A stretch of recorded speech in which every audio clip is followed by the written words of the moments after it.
हरे कृष्णा प्यारे भक्तों, आप सभी को मेरा प्यार भरा नमस्कार। हम आशा करते हैं कि आप सभी अपने घरों में सुरक्षित होंगे और अपने प्रियजनों के साथ आनंद पूर्वक चिंता मुक्त होंगे। और अगर किसी प्रकार की चिंता सता रही है तो प्रेम से कहिए, जय श्री हरि विष्णु। भक्तों के पालनहार भगवान श्री हरि विष्णु आपके जीवन के सभी कष्टों को छूमंतर कर देंगे। और आज उसी से जुड़ी आमल की एकादशी की पावन कथा हम आपके लिए लेकर आए हैं, जो सभी प्रकार के कष्टों से हमें छुटकारा दिलाती है। प्यारे भक्तों, आमल की एकादशी, जिसे आमला एकादशी भी कहा जाता है, ये फाल्गुन मास के शुक्ल पक्ष की एकादशी को मनाई जाती है। यह एकादशी महाशिवरात्रि के बाद और होली से कुछ दिन पहले आती है। इस दिन भगवान विष्णु के साथ साथ आंवले के वृक्ष की विशेष पूजा की जाती है। आइए इससे जुड़ी पौराणिक कथा, जो अत्यंत ही रोचक है, आपको सुनाएं। तो अंत तक हमारा साथ दीजिएगा, हमारे साथ बने रहिएगा। प्राचीन काल में वैदेश नाम का एक नगर था, जहाँ के राजा चैत्रदत्त अत्यंत विद्वान और धार्मिक प्रवृत्ति के थे। उस नगर के सभी निवासी विष्णु भक्त थे और कोई भी निर्धन या पापी नहीं था। सभी नगरवासी एकादशी का व्रत बड़े ही उत्साह के साथ करते थे। एक बार फाल्गुन शुक्ल पक्ष की आमल की एकादशी आई। राजा और पूरी प्रजा ने मंदिर के पास स्थित एक आंवले के वृक्ष के नीचे बैठकर भगवान विष्णु की पूजा की और वहीं रात्रि जागरण भी करने लगे सभी मिलकर। उस समय एक शिकारी, जो बहुत भूखा प्यासा था और पाप कर्मों में लिप्त था, भोजन की तलाश में वहां जा पहुंचा। उसने देखा कि सभी लोग रात भर जागकर भगवान की पूजा और कथा कर रहे हैं, उनके भजनों को गा रहे हैं, मंत्रों को पढ़ रहे हैं। तो वो शिकारी भी चुपचाप भीड़ के पीछे बैठ गया और पूरी रात एकादशी की कथा सुनता रहा और फिर जागरण किया। भूख के कारण वो कुछ भी नहीं खा पाया था, जिससे अनजाने में उसका व्रत और जागरण दोनों ही संपन्न हो गए। अगले दिन वह शिकारी अपने घर गया और कुछ समय बाद उसकी मृत्यु हो गई।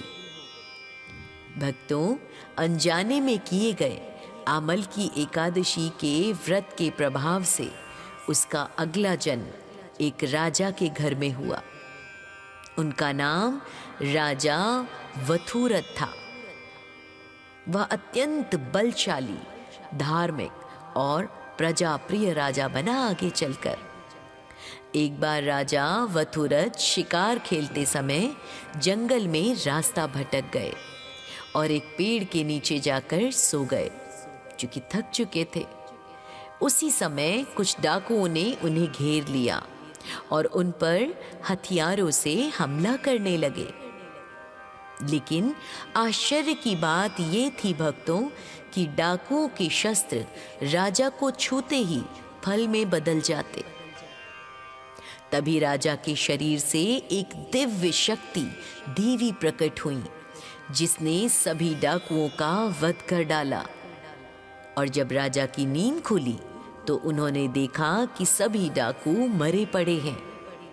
तब आकाशवाणी हुई कि हे राजन, यह तुम्हारी पूर्व जन्म की आमल की एकादशी के व्रत का ही प्रताप है, जिसके कारण स्वयं भगवान ने तुम्हारी रक्षा की है और इस जन्म में तुम राजकुल में पैदा हुए हो।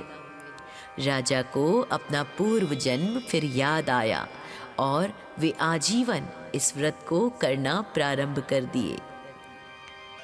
शास्त्रों के अनुसार आंवले का वृक्ष भगवान विष्णु को बहुत अधिक प्रिय है भक्तों।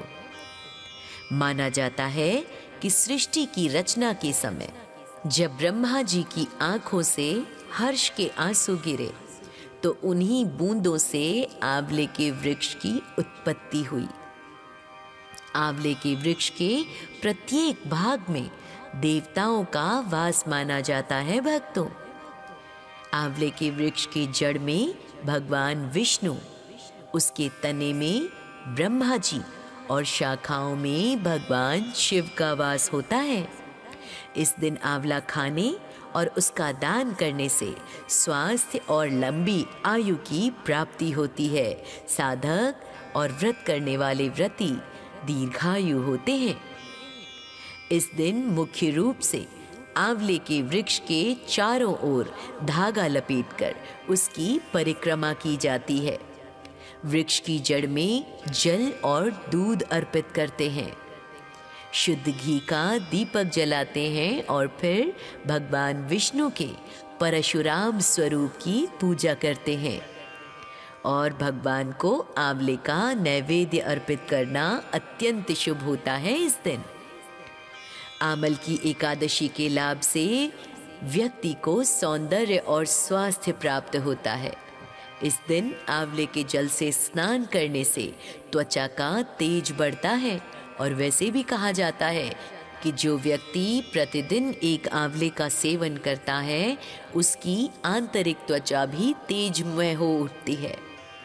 इसके करने से मोक्ष की प्राप्ति भी होती है। ये व्रत समस्त पापों का नाश कर वैकुंठ लोक ले जाने वाला माना जाता है भक्तों।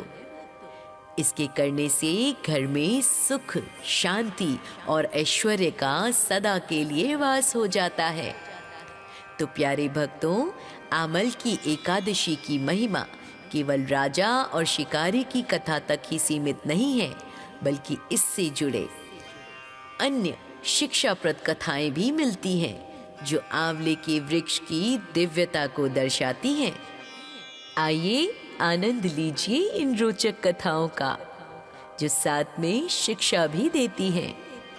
प्यारे भक्तों, ब्रह्मांड पुराण के अनुसार एक बार भगवान विष्णु के मन में सृष्टि के कल्याण का विचार आया। उस समय उनके आनंद से उनकी आंखों में जल भर आया। उन आनंद के आंसुओं की कुछ बूंदें पृथ्वी पर जा गिरी, जिससे आंवल की यानी आंवले के वृक्ष की उत्पत्ति हुई। चूंकि ये वृक्ष भगवान के आंसुओं से उत्पन्न हुआ था, इसलिए उन्होंने इसे सभी वृक्षों में श्रेष्ठ और पवित्र होने का वरदान दिया। उन्होंने घोषणा की कि जो भी इस दिन आंवले के वृक्ष की पूजा करेगा, उस भक्त के सभी पाप वैसे ही नष्ट हो जाएंगे जैसे सूर्य के उदय होने पर अंधकार मिट जाता है, उसका नामो निशान खत्म हो जाता है। दूसरी कथा के अनुसार, एक पौराणिक लोक कथा के अनुसार भक्तों, एक बार माता लक्ष्मी पृथ्वी पर भ्रमण करने आई। उनके मन में भगवान विष्णु जी और शिव जी की एक साथ पूजा करने की इच्छा हुई। तो वे सोचने लगी कि विष्णु जी को तुलसी प्रिय है और शिव जी को बेलपत्र। तब उन्हें ध्यान आया कि आंवले के वृक्ष में विष्णु जी और शिव जी दोनों का ही वास माना जाता है। माना जाता है कि इनकी टहनियों में ब्रह्मा, तने में विष्णु और ऊपर के हिस्से में शिव रहते हैं। तब माता लक्ष्मी ने आंवले के वृक्ष की पूजा की और उसकी छाया में भोजन बनाकर भगवान को भोग लगाया। तब से ये परंपरा बन गई कि इस दिन आंवले के नीचे भोजन बनाना और करना दोनों सौभाग्यदायक होता है। आयुर्वेदिक और पुराणों के आपसी संबंधों में एक कथा ये भी आती है कि महर्षि च्यवन ने वृद्धावस्था में पुनः युवा होने के लिए जिस दिव्य औषधि का सेवन किया था, जिसे हम आज च्यवनप्राश के नाम से जानते हैं, उसका मुख्य घटक आंवला ही था। माना जाता है कि महर्षि च्यवन ने अपनी तपस्या की पूर्णता के लिए आमल की एकादशी के दिन ही आंवला के गुणों का आवाहन किया था।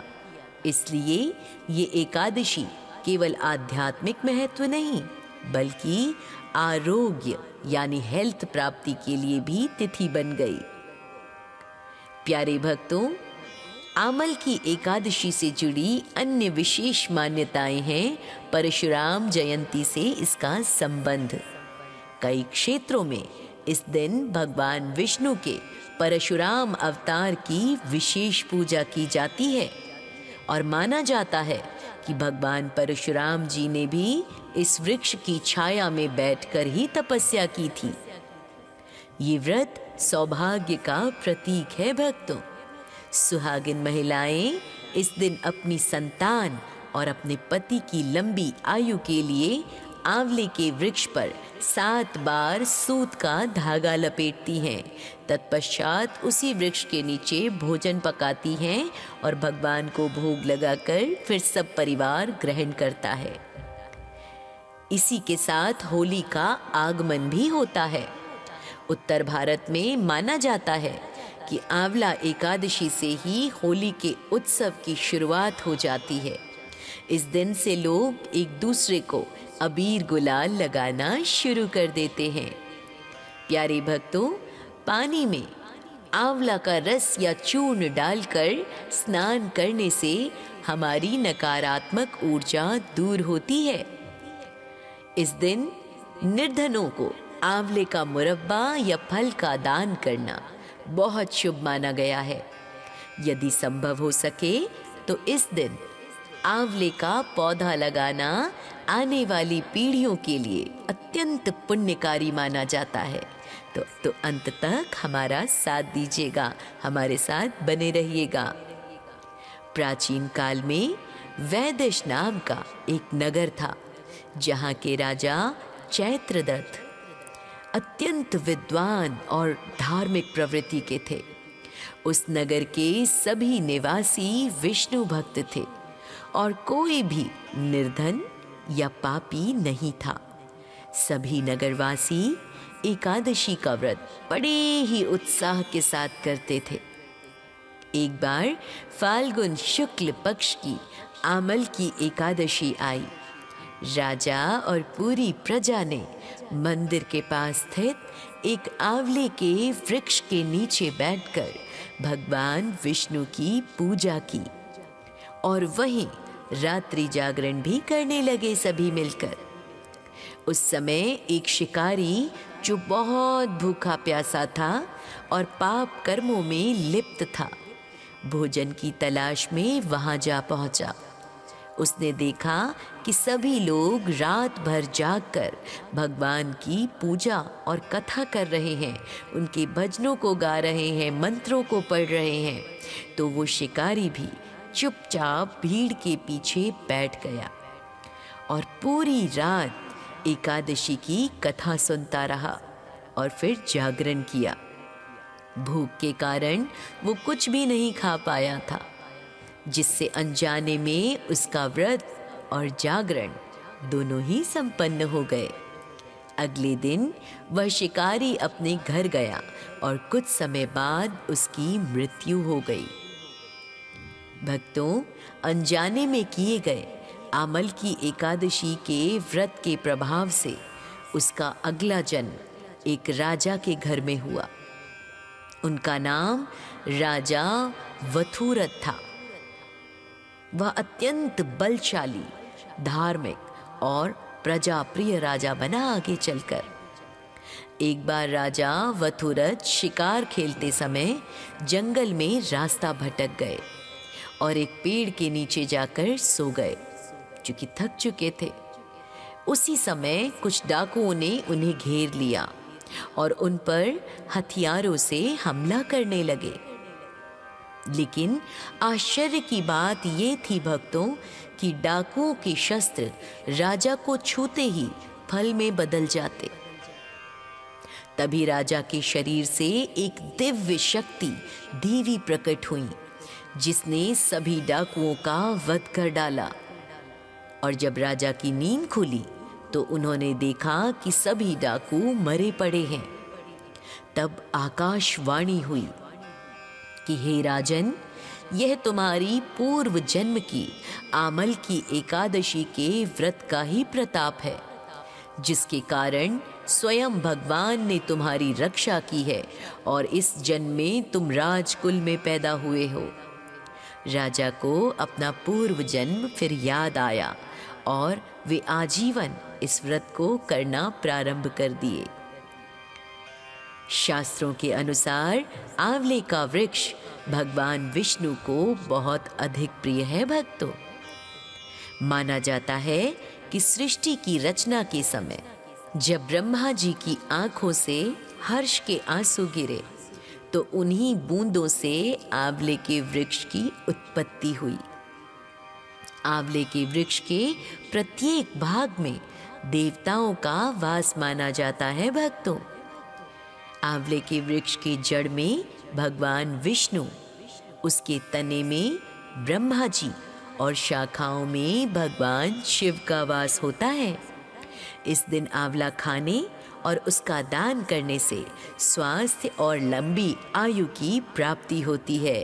साधक और व्रत करने वाले व्रती दीर्घायु होते हैं। इस दिन मुख्य रूप से आंवले के वृक्ष के चारों ओर धागा लपेटकर उसकी परिक्रमा की जाती है। वृक्ष की जड़ में जल और दूध अर्पित करते हैं, शुद्ध घी का दीपक जलाते हैं और फिर भगवान विष्णु के परशुराम स्वरूप की पूजा करते हैं।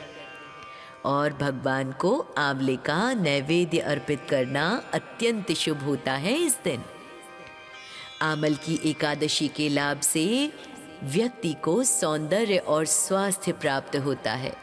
इस दिन आंवले के जल से स्नान करने से त्वचा का तेज बढ़ता है और वैसे भी कहा जाता है कि जो व्यक्ति प्रतिदिन एक आंवले का सेवन करता है उसकी आंतरिक त्वचा भी तेजमय हो उठती है। इसके करने से मोक्ष की प्राप्ति भी होती है। ये व्रत समस्त पापों का नाश कर वैकुंठ लोक ले जाने वाला माना जाता है भक्तों। इसके करने से घर में सुख, शांति और ऐश्वर्य का सदा के लिए वास हो जाता है। तो प्यारे भक्तों, आंवल की एकादशी की महिमा केवल राजा और शिकारी की कथा तक ही सीमित नहीं है, बल्कि इससे जुड़े अन्य शिक्षाप्रद कथाएं भी मिलती हैं जो आंवले के वृक्ष की दिव्यता को दर्शाती हैं। आइए आनंद लीजिए इन रोचक कथाओं का, जो साथ में शिक्षा भी देती हैं। प्यारे भक्तों, ब्रह्मांड पुराण के अनुसार एक बार भगवान विष्णु के मन में सृष्टि के कल्याण का विचार आया। उस समय उनके आनंद से उनकी आंखों में जल भर आया। उन आनंद के आंसुओं की कुछ बूंदें पृथ्वी पर जा गिरी, जिससे आमल की यानी आंवले के वृक्ष की उत्पत्ति हुई। चूंकि ये वृक्ष भगवान के आंसुओं से उत्पन्न हुआ था, इसलिए उन्होंने इसे सभी वृक्षों में श्रेष्ठ और पवित्र होने का वरदान दिया। उन्होंने घोषणा की कि जो भी इस दिन आंवले के वृक्ष की पूजा करेगा, उस भक्त के सभी पाप वैसे ही नष्ट हो जाएंगे जैसे सूर्य के उदय होने पर अंधकार मिट जाता है, उसका नामो निशान खत्म हो जाता है। दूसरी कथा के अनुसार, एक पौराणिक लोक कथा के अनुसार भक्तों, एक बार माता लक्ष्मी पृथ्वी पर भ्रमण करने आई। उनके मन में भगवान विष्णु जी और शिव जी की एक साथ पूजा करने की इच्छा हुई। तो वे सोचने लगी कि विष्णु जी को तुलसी प्रिय है और शिव जी को बेलपत्र। तब उन्हें ध्यान आया कि आंवले के वृक्ष में विष्णु जी और शिव जी दोनों का ही वास माना जाता है। माना जाता है कि इनकी टहनियों में ब्रह्मा, तने में विष्णु और ऊपर के हिस्से में शिव रहते हैं। तब माता लक्ष्मी ने आंवले के वृक्ष की पूजा की और उसकी छाया में भोजन बनाकर भगवान को भोग लगाया। तब से ये परंपरा बन गई कि इस दिन आंवले के नीचे भोजन बनाना और करना दोनों सौभाग्यदायक होता है। आयुर्वेदिक और पुराणों के आपसी संबंधों में एक कथा ये भी आती है कि महर्षि च्यवन ने वृद्धावस्था में पुनः युवा होने के लिए जिस दिव्य औषधि का सेवन किया था, जिसे हम आज च्यवन प्राश के नाम से जानते हैं, उसका मुख्य घटक आंवला ही था। माना जाता है कि महर्षि च्यवन ने अपनी तपस्या की पूर्णता के लिए आमल की एकादशी के दिन ही आंवला के गुणों का आवाहन किया था। इसलिए ये एकादशी केवल आध्यात्मिक महत्व नहीं बल्कि आरोग्य यानी हेल्थ प्राप्ति के लिए भी तिथि बन गई। प्यारे भक्तों, आमल की एकादशी से जुड़ी अन्य विशेष मान्यताएं हैं। परशुराम जयंती से इसका संबंध। कई क्षेत्रों में इस दिन भगवान विष्णु के परशुराम अवतार की विशेष पूजा की जाती है और माना जाता है कि भगवान परशुराम जी ने भी इस वृक्ष की छाया में बैठकर ही तपस्या की थी। ये व्रत सौभाग्य का प्रतीक है भक्तों। सुहागिन महिलाएं इस दिन अपनी संतान और अपने पति की लंबी आयु के लिए आंवले के वृक्ष पर 7 बार सूत का धागा लपेटती हैं। तत्पश्चात उसी वृक्ष के नीचे भोजन पकाती हैं और भगवान को भोग लगाकर फिर सब परिवार ग्रहण करता है। इसी के साथ होली का आगमन भी होता है। उत्तर भारत में माना जाता है कि आंवला एकादशी से ही होली के उत्सव की शुरुआत हो जाती है। इस दिन से लोग एक दूसरे को अबीर गुलाल लगाना शुरू कर देते हैं। प्यारे भक्तों, पानी में आंवला का रस या चूर्ण डालकर स्नान करने से हमारी नकारात्मक ऊर्जा दूर होती है। इस दिन निर्धनों को आंवले का मुरब्बा या फल का दान करना बहुत शुभ माना गया है। यदि संभव हो सके तो इस दिन आंवले का पौधा लगाना आने वाली पीढ़ियों के लिए अत्यंत पुण्यकारी माना जाता है। तो आप भी इस दिन आंवले का पौधा जरूर लगाइए और भगवान हरि की कृपा प्राप्त कीजिए। जय श्री हरि विष्णु।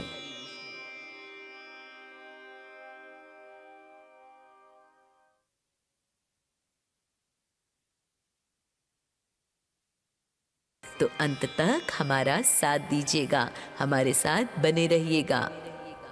प्राचीन काल में वैदेश नाम का एक नगर था, जहाँ के राजा चैत्रदत्त अत्यंत विद्वान और धार्मिक प्रवृत्ति के थे।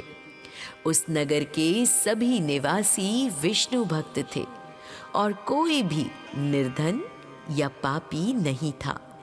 सभी नगरवासी एकादशी का व्रत बड़े ही उत्साह के साथ करते थे। एक बार फाल्गुन शुक्ल पक्ष की आमल की एकादशी आई। राजा और पूरी प्रजा ने मंदिर के पास स्थित एक आंवले के वृक्ष के नीचे बैठकर भगवान विष्णु की पूजा की और वहीं रात्रि जागरण भी करने लगे सभी मिलकर। उस समय एक शिकारी जो बहुत भूखा प्यासा था और पाप कर्मों में लिप्त था, भोजन की तलाश में वहां जा पहुंचा। उसने देखा कि सभी लोग रात भर जागकर भगवान की पूजा और कथा कर रहे हैं, उनके भजनों को गा रहे हैं, मंत्रों को पढ़ रहे हैं। तो वो शिकारी भी चुपचाप भीड़ के पीछे बैठ गया और पूरी रात एकादशी की कथा सुनता रहा और फिर जागरण किया। भूख के कारण वो कुछ भी नहीं खा पाया था, जिससे अनजाने में उसका व्रत और जागरण दोनों ही संपन्न हो गए। अगले दिन वह शिकारी अपने घर गया और कुछ समय बाद उसकी मृत्यु हो गई। भक्तों, अनजाने में किए गए आमल की एकादशी के व्रत के प्रभाव से उसका अगला जन्म एक राजा के घर में हुआ। उनका नाम राजा वथूरथ था। वह अत्यंत बलशाली, धार्मिक और प्रजाप्रिय राजा बना आगे चलकर। एक बार राजा वथूरथ शिकार खेलते समय जंगल में रास्ता भटक गए और एक पेड़ के नीचे जाकर सो गए, क्योंकि थक चुके थे। उसी समय कुछ डाकुओं ने उन्हें घेर लिया और उन पर हथियारों से हमला करने लगे। लेकिन आश्चर्य की बात ये थी भक्तों कि डाकुओं के शस्त्र राजा को छूते ही फल में बदल जाते। तभी राजा के शरीर से एक दिव्य शक्ति देवी प्रकट हुई, जिसने सभी डाकुओं का वध कर डाला। और जब राजा की नींद खुली तो उन्होंने देखा कि सभी डाकू मरे पड़े हैं। तब आकाशवाणी हुई कि हे राजन, यह तुम्हारी पूर्व जन्म की आमल की एकादशी के व्रत का ही प्रताप है, जिसके कारण स्वयं भगवान ने तुम्हारी रक्षा की है और इस जन्म में तुम राजकुल में पैदा हुए हो। राजा को अपना पूर्व जन्म फिर याद आया और वे आजीवन इस व्रत को करना प्रारंभ कर दिए। शास्त्रों के अनुसार आंवले का वृक्ष भगवान विष्णु को बहुत अधिक प्रिय है भक्तों। माना जाता है कि सृष्टि की रचना के समय जब ब्रह्मा जी की आंखों से हर्ष के आंसू गिरे तो उन्हीं बूंदों से आंवले के वृक्ष की उत्पत्ति हुई। आंवले के वृक्ष के प्रत्येक भाग में देवताओं का वास माना जाता है भक्तों। आंवले के वृक्ष के जड़ में भगवान विष्णु, उसके तने में ब्रह्मा जी और शाखाओं में भगवान शिव का वास होता है। इस दिन आंवला खाने और उसका दान करने से स्वास्थ्य और लंबी आयु की प्राप्ति होती है। साधक और व्रत करने वाले व्रती दीर्घायु होते हैं। इस दिन मुख्य रूप से आंवले के वृक्ष के चारों ओर धागा लपेटकर उसकी परिक्रमा की जाती है।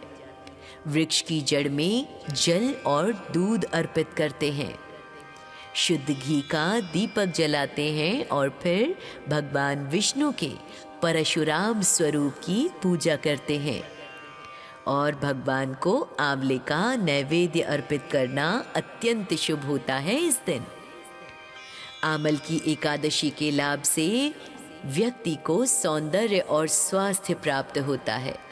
इस दिन आंवले के जल से स्नान करने से त्वचा का तेज बढ़ता है और वैसे भी कहा जाता है कि जो व्यक्ति प्रतिदिन एक आंवले का सेवन करता है उसकी आंतरिक त्वचा भी तेजमय हो उठती है। इसके करने से मोक्ष की प्राप्ति भी होती है। ये व्रत समस्त पापों का नाश कर वैकुंठ लोक ले जाने वाला माना जाता है भक्तों। इसके करने से घर में सुख, शांति और ऐश्वर्य का सदा के लिए वास हो जाता है। तो प्यारे भक्तों, आमल की एकादशी की महिमा केवल राजा और शिकारी की कथा तक ही सीमित नहीं है, बल्कि इससे जुड़े अन्य शिक्षाप्रद कथाएं भी मिलती हैं जो आंवले के वृक्ष की दिव्यता को दर्शाती हैं। आइए आनंद लीजिए इन रोचक कथाओं का, जो साथ में शिक्षा भी देती हैं।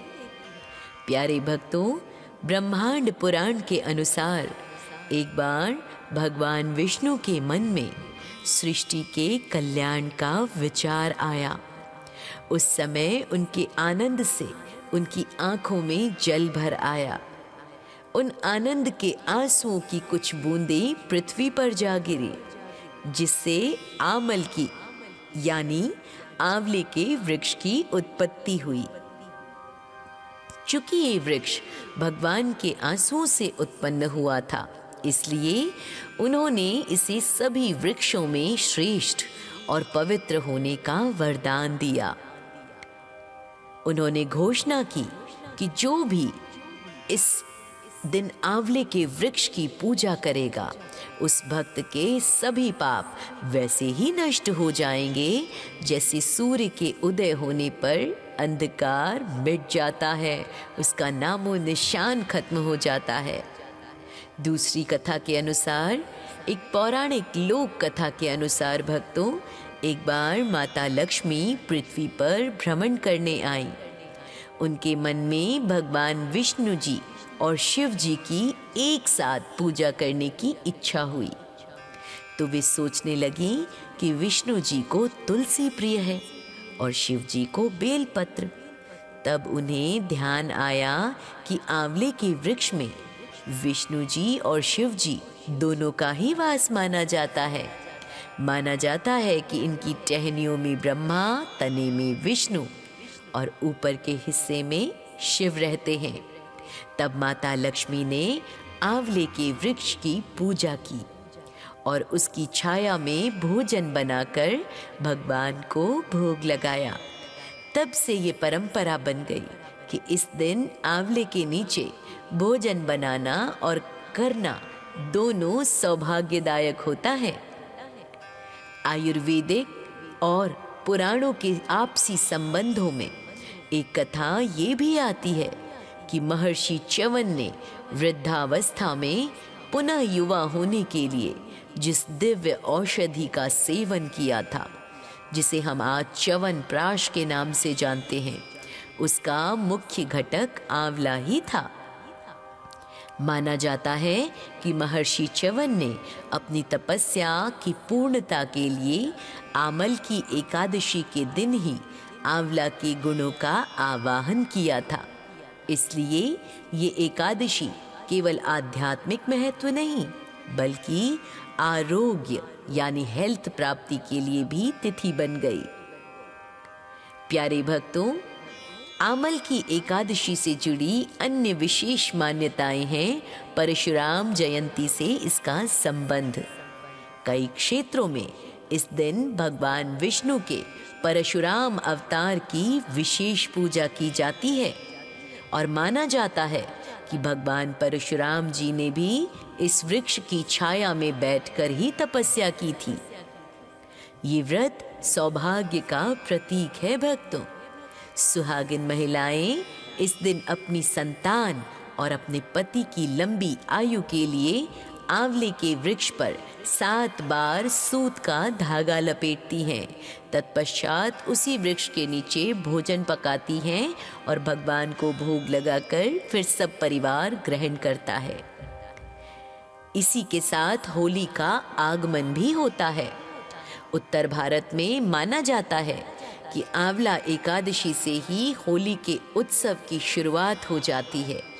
इस दिन से लोग एक दूसरे को अबीर गुलाल लगाना शुरू कर देते हैं। प्यारे भक्तों, पानी में आंवला का रस या चूर्ण डालकर स्नान करने से हमारी नकारात्मक ऊर्जा दूर होती है।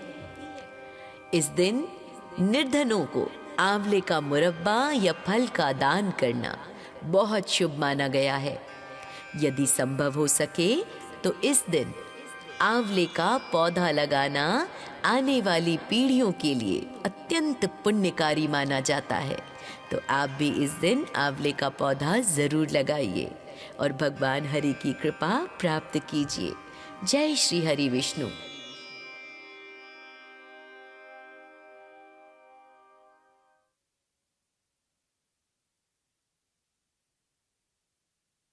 तो अंत तक हमारा साथ दीजिएगा, हमारे साथ बने रहिएगा। प्राचीन काल में वैदेश नाम का एक नगर था, जहाँ के राजा चैत्रदत्त अत्यंत विद्वान और धार्मिक प्रवृत्ति के थे। उस नगर के सभी निवासी विष्णु भक्त थे और कोई भी निर्धन या पापी नहीं था। सभी नगरवासी एकादशी का व्रत बड़े ही उत्साह के साथ करते थे। एक बार फाल्गुन शुक्ल पक्ष की आमल की एकादशी आई। राजा और पूरी प्रजा ने मंदिर के पास स्थित एक आंवले के वृक्ष के नीचे बैठकर भगवान विष्णु की पूजा की और वहीं रात्रि जागरण भी करने लगे सभी मिलकर। उस समय एक शिकारी जो बहुत भूखा प्यासा था और पाप कर्मों में लिप्त था, भोजन की तलाश में वहां जा पहुंचा। उसने देखा कि सभी लोग रात भर जागकर भगवान की पूजा और कथा कर रहे हैं, उनके भजनों को गा रहे हैं, मंत्रों को पढ़ रहे हैं। तो वो शिकारी भी चुपचाप भीड़ के पीछे बैठ गया और पूरी रात एकादशी की कथा सुनता रहा और फिर जागरण किया। भूख के कारण वो कुछ भी नहीं खा पाया था, जिससे अनजाने में उसका व्रत और जागरण दोनों ही संपन्न हो गए। अगले दिन वह शिकारी अपने घर गया और कुछ समय बाद उसकी मृत्यु हो गई। भक्तों, अनजाने में किए गए आमल की एकादशी के व्रत के प्रभाव से उसका अगला जन्म एक राजा के घर में हुआ। उनका नाम राजा वथूरथ था। वह अत्यंत बलशाली, धार्मिक और प्रजाप्रिय राजा बना आगे चलकर। एक बार राजा वथूरथ शिकार खेलते समय जंगल में रास्ता भटक गए और एक पेड़ के नीचे जाकर सो गए, क्योंकि थक चुके थे। उसी समय कुछ डाकुओं ने उन्हें घेर लिया और उन पर हथियारों से हमला करने लगे। लेकिन आश्चर्य की बात ये थी भक्तों कि डाकुओं के शस्त्र राजा को छूते ही फल में बदल जाते। तभी राजा के शरीर से एक दिव्य शक्ति देवी प्रकट हुई, जिसने सभी डाकुओं का वध कर डाला। और जब राजा की नींद खुली तो उन्होंने देखा कि सभी डाकू मरे पड़े हैं। तब आकाशवाणी हुई कि हे राजन, यह तुम्हारी पूर्व जन्म की आमल की एकादशी के व्रत का ही प्रताप है, जिसके कारण स्वयं भगवान ने तुम्हारी रक्षा की है और इस जन्म में तुम राजकुल में पैदा हुए हो। राजा को अपना पूर्व जन्म फिर याद आया और वे आजीवन इस व्रत को करना प्रारंभ कर दिए। शास्त्रों के अनुसार आंवले का वृक्ष भगवान विष्णु को बहुत अधिक प्रिय है भक्तों। माना जाता है कि सृष्टि की रचना के समय जब ब्रह्मा जी की आंखों से हर्ष के आंसू गिरे तो उन्हीं बूंदों से आंवले के वृक्ष की उत्पत्ति हुई। आंवले के वृक्ष के प्रत्येक भाग में देवताओं का वास माना जाता है भक्तों। आंवले के वृक्ष के जड़ में भगवान विष्णु, उसके तने में ब्रह्मा जी और शाखाओं में भगवान शिव का वास होता है। इस दिन आंवला खाने और उसका दान करने से स्वास्थ्य और लंबी आयु की प्राप्ति होती है। साधक और व्रत करने वाले व्रती दीर्घायु होते हैं। इस दिन मुख्य रूप से आंवले के वृक्ष के चारों ओर धागा लपेटकर उसकी परिक्रमा की जाती है। वृक्ष की जड़ में जल और दूध अर्पित करते हैं, शुद्ध घी का दीपक जलाते हैं और फिर भगवान विष्णु के परशुराम स्वरूप की पूजा करते हैं। और भगवान को आंवले का नैवेद्य अर्पित करना अत्यंत शुभ होता है। इस दिन आमल की एकादशी के लाभ से व्यक्ति को सौंदर्य और स्वास्थ्य प्राप्त होता है। इस दिन आंवले के जल से स्नान करने से त्वचा का तेज बढ़ता है और वैसे भी कहा जाता है कि जो व्यक्ति प्रतिदिन एक आंवले का सेवन करता है उसकी आंतरिक त्वचा भी तेजमय हो उठती है। इसके करने से मोक्ष की प्राप्ति भी होती है। ये व्रत समस्त पापों का नाश कर वैकुंठ लोक ले जाने वाला माना जाता है भक्तों। इसके करने से घर में सुख, शांति और ऐश्वर्य का सदा के लिए वास हो जाता है। तो प्यारे भक्तों, आमल की एकादशी की महिमा केवल राजा और शिकारी की कथा तक ही सीमित नहीं है, बल्कि इससे जुड़े अन्य शिक्षाप्रद कथाएं भी मिलती हैं जो आंवले के वृक्ष की दिव्यता को दर्शाती हैं। आइए आनंद लीजिए इन रोचक कथाओं का, जो साथ में शिक्षा भी देती हैं। प्यारे भक्तों, ब्रह्मांड पुराण के अनुसार एक बार भगवान विष्णु के मन में सृष्टि के कल्याण का विचार आया। उस समय उनके आनंद से उनकी आंखों में जल भर आया। उन आनंद के आंसुओं की कुछ बूंदें पृथ्वी पर जा गिरी, जिससे आमल की यानी आंवले के वृक्ष की उत्पत्ति हुई। चूंकि ये वृक्ष भगवान के आंसुओं से उत्पन्न हुआ था, इसलिए उन्होंने इसे सभी वृक्षों में श्रेष्ठ और पवित्र होने का वरदान दिया। उन्होंने घोषणा की कि जो भी इस दिन आंवले के वृक्ष की पूजा करेगा, उस भक्त के सभी पाप वैसे ही नष्ट हो जाएंगे जैसे सूर्य के उदय होने पर अंधकार मिट जाता है, उसका नामो निशान खत्म हो जाता है। दूसरी कथा के अनुसार, एक पौराणिक लोक कथा के अनुसार भक्तों, एक बार माता लक्ष्मी पृथ्वी पर भ्रमण करने आई। उनके मन में भगवान विष्णु जी और शिव जी की एक साथ पूजा करने की इच्छा हुई। तो वे सोचने लगी कि विष्णु जी को तुलसी प्रिय है और शिव जी को बेलपत्र। तब उन्हें ध्यान आया कि आंवले के वृक्ष में विष्णु जी और शिव जी दोनों का ही वास माना जाता है।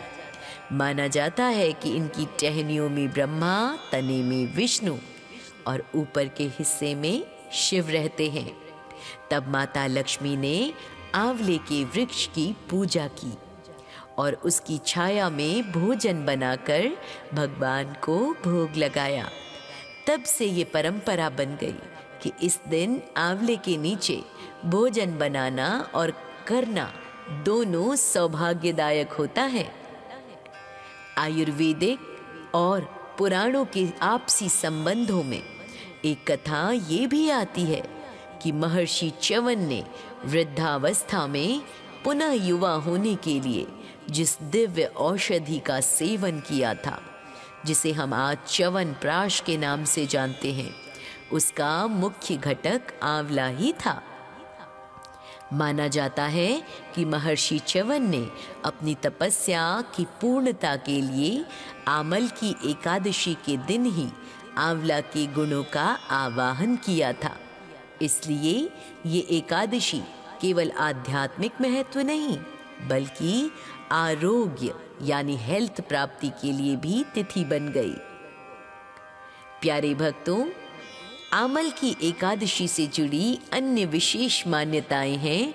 परशुराम जयंती से इसका संबंध। कई क्षेत्रों में इस दिन भगवान विष्णु के परशुराम अवतार की विशेष पूजा की जाती है और माना जाता है कि भगवान परशुराम जी ने भी इस वृक्ष की छाया में बैठकर ही तपस्या की थी। ये व्रत सौभाग्य का प्रतीक है भक्तों। सुहागिन महिलाएं इस दिन अपनी संतान और अपने पति की लंबी आयु के लिए आंवले के वृक्ष पर 7 बार सूत का धागा लपेटती हैं। तत्पश्चात उसी वृक्ष के नीचे भोजन पकाती हैं और भगवान को भोग लगाकर फिर सब परिवार ग्रहण करता है। इसी के साथ होली का आगमन भी होता है। उत्तर भारत में माना जाता है कि आंवला एकादशी से ही होली के उत्सव की शुरुआत हो जाती है। इस दिन से लोग एक दूसरे को अबीर गुलाल लगाना शुरू कर देते हैं। प्यारे भक्तों, पानी में आंवला का रस या चूर्ण डालकर स्नान करने से हमारी नकारात्मक ऊर्जा दूर होती है। इस दिन निर्धनों को आंवले का मुरब्बा या फल का दान करना बहुत शुभ माना गया है। यदि संभव हो सके तो इस दिन आंवले का पौधा लगाना आने वाली पीढ़ियों के लिए अत्यंत पुण्यकारी माना जाता है तो आप भी इस दिन आंवले का पौधा जरूर लगाइए और भगवान हरि की कृपा प्राप्त कीजिए। जय श्री हरि विष्णु।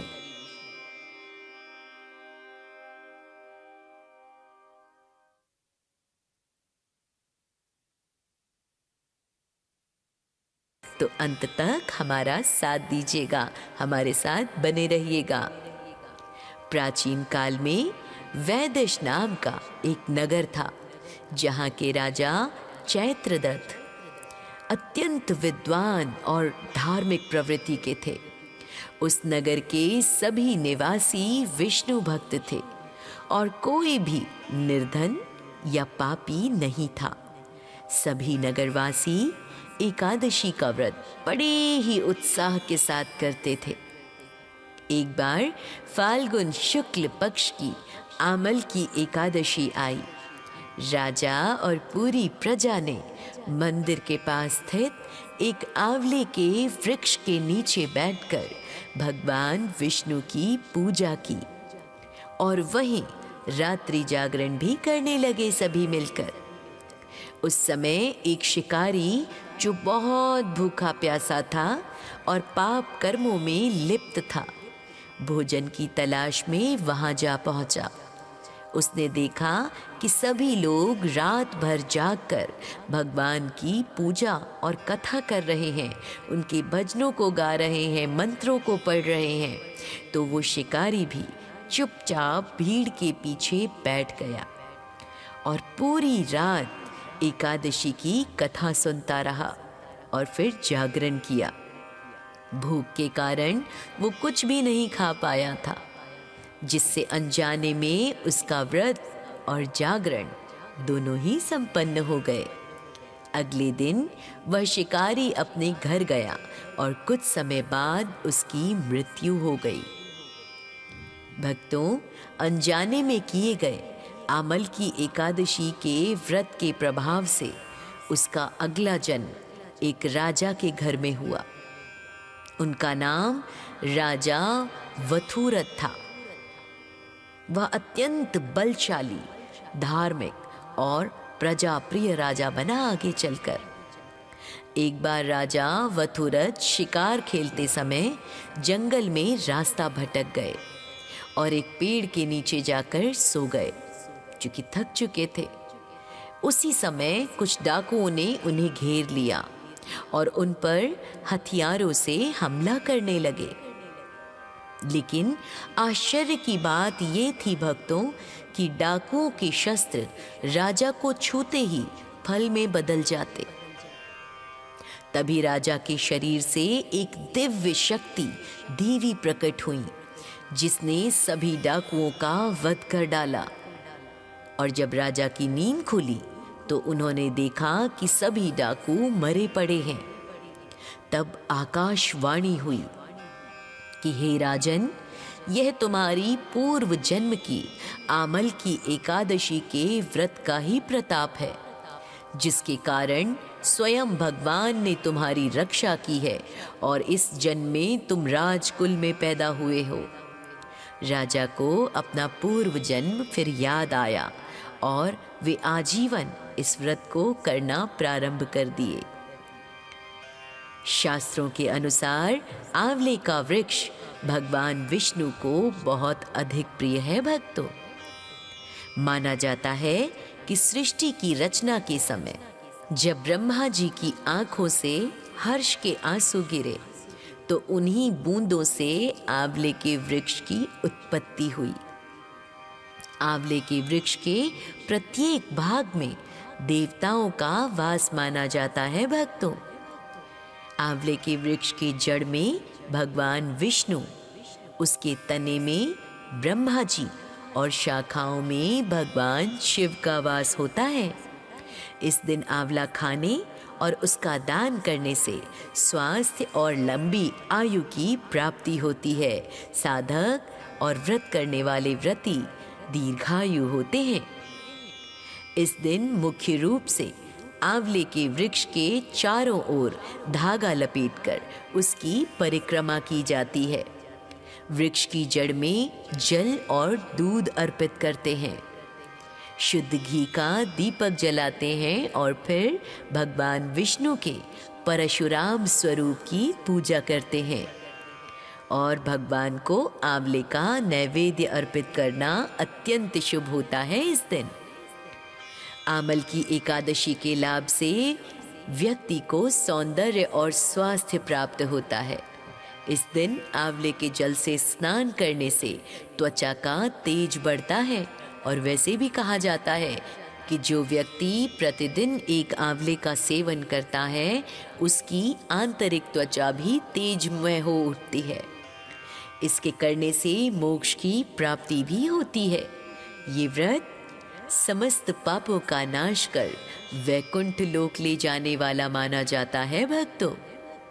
इसके करने से घर में सुख, शांति और ऐश्वर्य का सदा के लिए वास हो जाता है। तो प्यारे भक्तों, आमल की एकादशी की महिमा केवल राजा और शिकारी की कथा तक ही सीमित नहीं है, बल्कि इससे जुड़े अन्य शिक्षाप्रद कथाएं भी मिलती हैं जो आंवले के वृक्ष की दिव्यता को दर्शाती हैं। आइए आनंद लीजिए इन रोचक कथाओं का, जो साथ में शिक्षा भी देती हैं। प्यारे भक्तों, ब्रह्मांड पुराण के अनुसार एक बार भगवान विष्णु के मन में सृष्टि के कल्याण का विचार आया। उस समय उनके आनंद से उनकी आंखों में जल भर आया। उन आनंद के आंसुओं की कुछ बूंदें पृथ्वी पर जा गिरी, जिससे आमल की यानी आंवले के वृक्ष की उत्पत्ति हुई। चूंकि ये वृक्ष भगवान के आंसुओं से उत्पन्न हुआ था, इसलिए उन्होंने इसे सभी वृक्षों में श्रेष्ठ और पवित्र होने का वरदान दिया।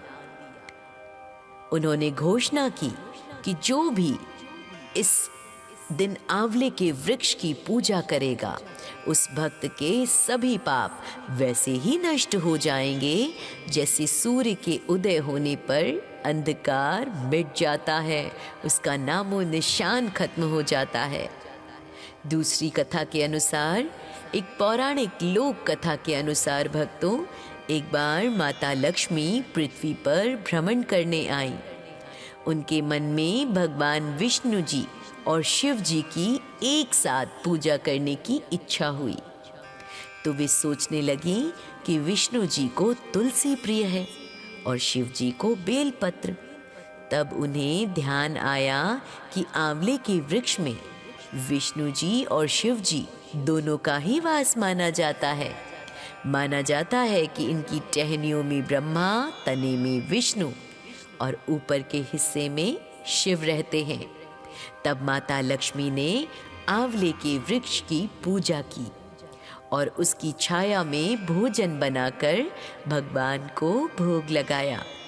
तब से ये परंपरा बन गई कि इस दिन आंवले के नीचे भोजन बनाना और करना दोनों सौभाग्यदायक होता है।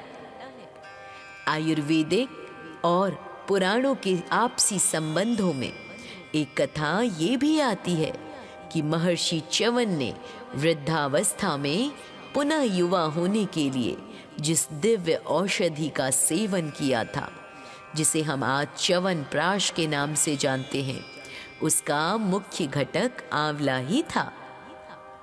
माना जाता है कि महर्षि च्यवन ने अपनी तपस्या की पूर्णता के लिए आमल की एकादशी के दिन ही आंवला के गुणों का आवाहन किया था। इसलिए ये एकादशी केवल आध्यात्मिक महत्व नहीं, बल्कि आरोग्य यानी हेल्थ प्राप्ति के लिए भी तिथि बन गई।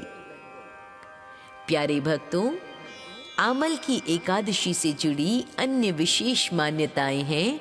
परशुराम जयंती से इसका संबंध।